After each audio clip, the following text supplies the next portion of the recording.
How would you feel if the only thing we knew about presidential candidates was their stance on issues, no information on party, name, gender, race, or religious beliefs, or lack thereof?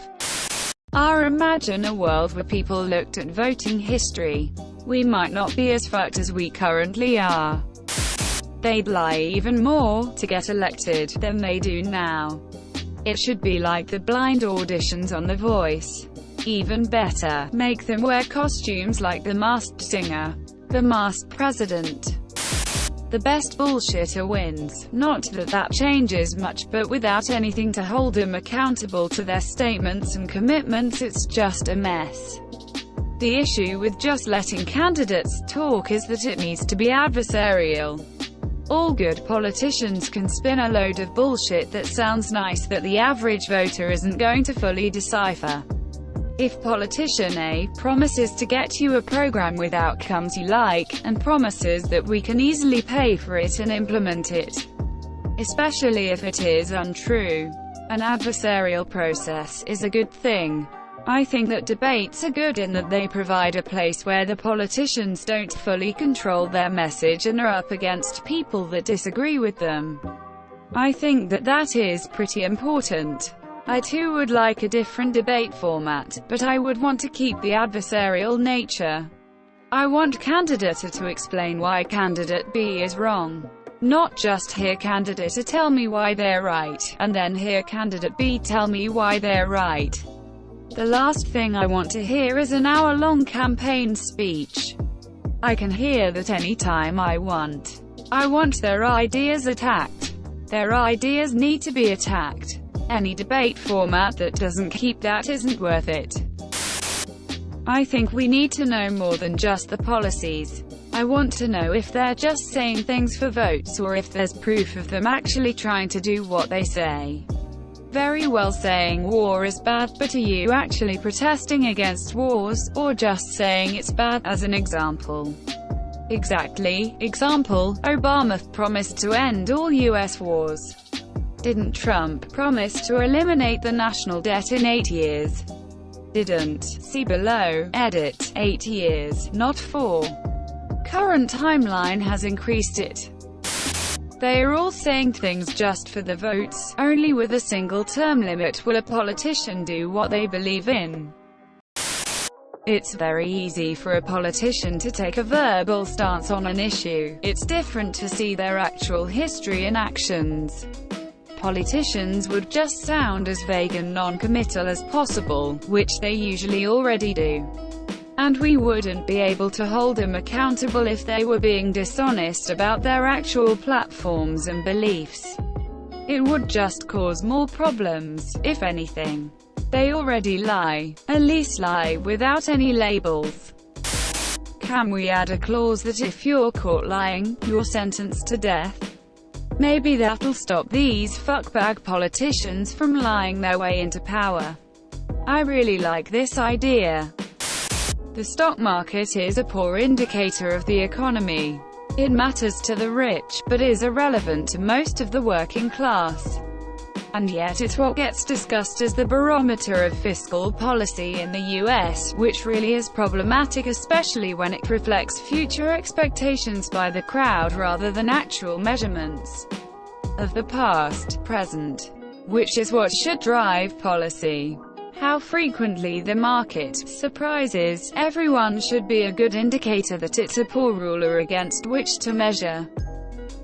Pretty cool how when the stock market is good it's good for like 30 people, and when it's bad it fucks over the entire country. Anybody can invest in the stock market and have it work for them, if they know what they're doing. It's not just the rich. Why should we hate on them for being smart with their money? I started investing what I made in high school jobs instead of spending it on stupid useless stuff, and it helped me pay for college. I graduated college about 3 years ago and I invest in the stock market and it is doing well for me. I'm sure it could do well for anyone else who tries it. Put a little money in each paycheck, and it'll go a long ways.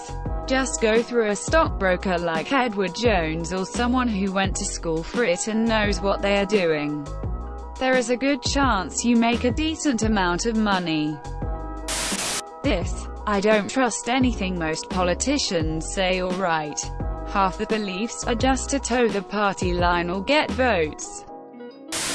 Lots of people loved Trump, being a celebrity and all, before he came out as Republican and ran for president. Then shit got divided. Nah, plenty of us had reason to dislike the dude way before he got into politics. He's been saying hateful shit for decades. He just wasn't as relevant as he likes to think he was. Do you also see a practicality issue here? Like, how are we supposed to not figure out who is running? It's not like everything else about running for president isn't very specific.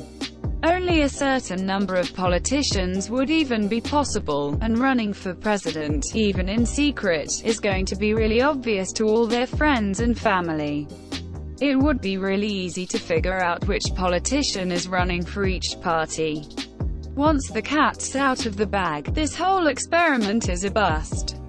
Yes. Thank you. I couldn't figure out how to word this, but you phrased it perfectly. Honestly, party lines can get fucked. Now that information is so accessible, I would much prefer to have an annual vote, by the people, to set the agenda for the government. The reps then must figure it out. For example, the President and/or Congress proposes we tackle healthcare this year, have the vote be a high level. What concept do you want? Single payer, public option, status quo. And they'll of course have multiple agenda items, i.e. net neutrality, etc. From there, the legislature debates how to implement the People's Choice, drafts, and passes the law. Half the beliefs are just to toe the party line or get votes. But we don't know their party, and I don't care their reasons for their stances, or whether they even personally believe in him. I just want them to do what's best. Right, but they aren't actually bound to do what they say. They'll just parrot whatever they think will get the most votes and then do whatever the hell they want. And suffer no consequences. Since their name, and the reputation attached to it, won't appear on the ballot next time either, they'll just parrot the same line all over again and get the votes again. With no identifying information, no one can vote for specific candidates, but they can't vote against him either. Unless you want to in some way make them legally bound to fulfill their campaign promises, but that opens up a whole other Pandora's box of potential disastrousness. Well, that's no different from what we currently have. We'll have to vote them back out. There's not really anything we can do about that. If you think any politicians at all are doing what they think is best out of virtue, you're naive. They do what they have to do to stay in office and keep the money coming in. Something I've not really seen in the answers: presidents are going to represent your country on the global scale. Policies is one thing, using the way your country holds and straight-up charisma is what is going to make other countries take you seriously and side with you. Which in my mind is more important in the end than 5% more budget to that thing you hold dear. Too often people vote based on future promises, not on past performance. I vote based on historical political effectiveness and honesty of the candidate and the party though. No use in promising something they quietly don't deliver. Voting history would also be something I'd want to know too. This is why I rate Bernie higher than someone like Yang. If Bernie voted for 80% of the things I would approve of over several decades, I trust him. Yang hasn't got any history to audit. So you're taking a gamble. What if we abolished political parties altogether? Then we just have de facto political parties. Many local elections are nominally non-partisan, but the candidates for different positions just sort themselves into groups. I'd like to know their funding sources in addition to the things you've listed, as well as a work history including legislation they've voted for, against and policy proposals they've sponsored. Assuming they were already an elected official. And at that point you could probably figure out who they were anyway. So I'd say this concept is somewhat inherently flawed.